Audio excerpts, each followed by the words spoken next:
오늘은 전총조 사기 사건 두 번째 시간을 준비해봤습니다.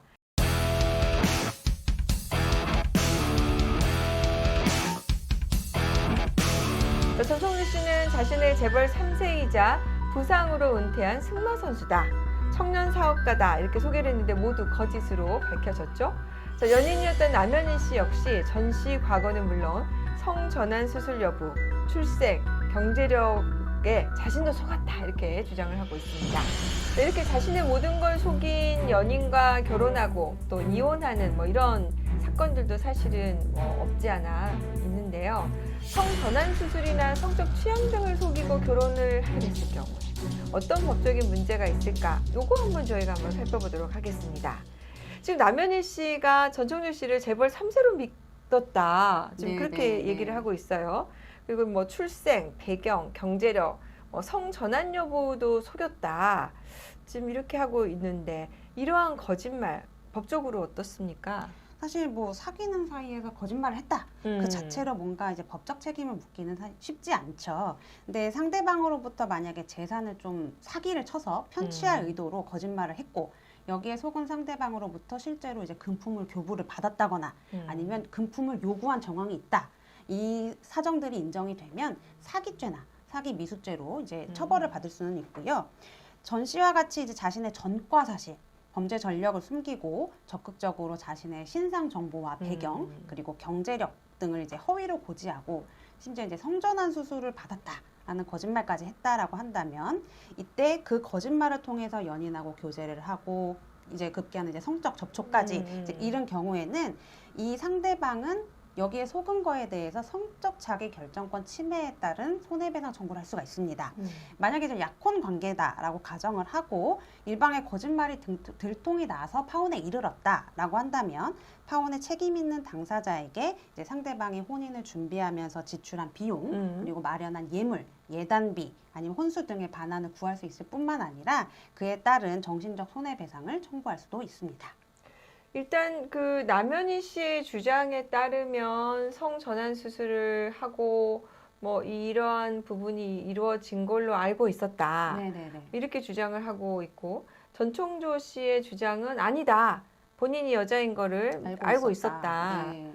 이렇게 하고 있어서 앞으로 이제 이게 정말로 만약에 소송에 가게 된다면 어떤 결론이 날지는 좀 지켜봐야 될 것 같은데 지금 사기 행각이나 거짓말을 전혀 알지 못한 채 정말 결혼을 하게 됐다. 네. 그럴 경우에는 어떤 문제가 생길까요? 어느 일방이 상대방을 속이고 혼인신고에까지 이르렀다. 그리고 그 거짓말이 상대방이 알았다면 절대로 나는 결혼하지 않았을 거다. 할 정도로 매우 중대한 사정에 대한 것이었으면 민법 제816조 3호 사기 또는 강박으로 인하여 혼인의 의사표시를 한 때에 해당해서 혼인 취소가 가능합니다.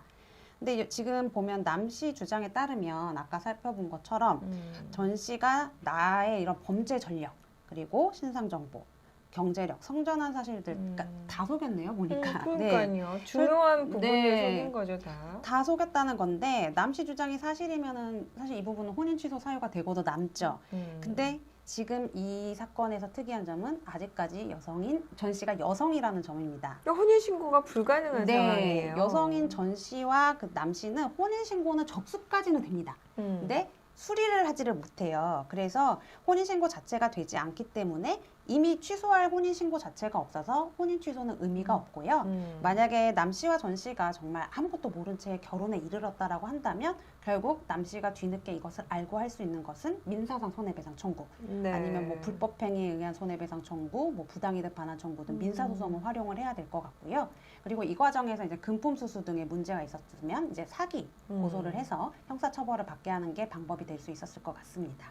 아니 근데 이게 이 사건에서 시점이 조금 애매해요. 네네. 이게 지금 이혼을 갑자기 발표하고 지금 그러고 바로 또 결혼을 발표했잖아요. 네. 사실 이렇게 이혼과 결혼이 이렇게까지 붙어 있는 상태에서 발표가 되면 사실 전 배우자 입장에서는 좀 이 두 사람의 관계는 자기와의 혼인 생활 중에 있었던 게 아니냐 이렇게 충분히 생각할 수 있는 거 아닙니까? 의심할 수 있고 실제로 이러한 생각에서 발전된 소송들도 저희가 진행하기는 했었죠. 자, 그러면 일단 한번 질문을 던져 볼게요. 만약에 혼인 중에 이런 동성 간의 어쨌든 성관계가 있었다는 거 아닙니까? 네. 자, 그 부분을 불륜으로 볼 수 있겠습니까? 일단 대법원이 제3자가 부부의 일방과 부정행위를 함으로써 혼인의 본질에 해당하는 부부 공동생활을 침해하거나 유지를 방해하고 그에 대한 배우자로서의 권리를 침해하여 배우자에게 정신적 고통을 가하는 행위는 원칙적으로 불법행위를 구성하고 그리고 이때 부정행위라고 하는 것은 간통을 포함해서 넓은 개념으로 간통까지는 이르지 않더라도 그 부부간 정조 의무에 충실하지 않는 일체의 부정한 행위를 말한다. 그래서 혼인 중에 동성과 불륜을 저지른 경우에도 부정행위를 이유로 해서 재판상 이혼 청구 충분히 가능하고요. 동성의 상간자에 대해서도 혼인 파탄에 대한 손해배상 책임을 물을 수가 있습니다. 근데 여기서 항상 중요한 것은 상간자에 대한 손해배상 청구를 할 때는 상간자가 이 사람이 배우자가 있는 사람이야 라는 걸 알고 만났는지 그것까지 입증이 돼야 된다는 점이 가장 중요합니다. 네. 이제 궁금한 거는 이렇게 성 전환 여부, 성적 정체성을 속이고 결혼한 경우 실제로 어떻게 됩니까? 일단은 성전환 여부를 속인 예는 저는 일단 처음 봤습니다. 그래서 그 판례에서는 일단 성 정체성을 숨기고 결혼한 경우는 꽤 많이 찾아볼 수가 있어요. 그렇죠. 네. 일단 부부 중 일반이 자신의 그런 성 정체성을 숨기고 혼인에 이르렀다가 뒤늦게 이 사실이 드러났다라고 하면 이제 혼인 취소나 이혼의 가능성이 있는데요. 혼인 취소가 충분히 가능합니다. 그리고 이제 부부 중 어느 일방의 성 정체성 때문에 난 더 이상 혼인 관계를 유지하기가 힘들다. 이런 상황이 된다면 재판상 이혼도 고민을 해볼 수가 있는데요. 지금 성 정체성 문제로 이제 부부관계가 지속되지 않는 경우가 굉장히 많습니다. 그래서 부부간 의무 불이행이 장기간 계속되는 경우면 민법 제840조 6호 기타 혼인을 계속하기 어려운 중대한 사유가 있을 때에 재판상 이혼 사유를 구성할 수 있습니다. 저희가 그런 얘기해요. 현실이 훨씬 영화 같다.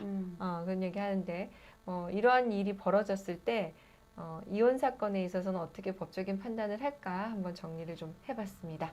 네, 오늘 내용 도움 되셨다면 좋아요, 구독 부탁드릴게요. 감사합니다.